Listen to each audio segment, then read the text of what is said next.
আপনি কি জানেন কারেন্ট নাই জেনেও ফোনে চার্জ দেওয়াকে বলে সরলতা। কারেন্ট আসার পর ফোনে চার্জ হচ্ছে মনে করা হলো বিশ্বাস।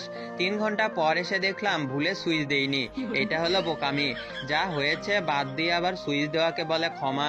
সুইচ দেওয়ার সাথে সাথেই আবার কারেন্ট যাওয়াকে বলে মন ভাঙা।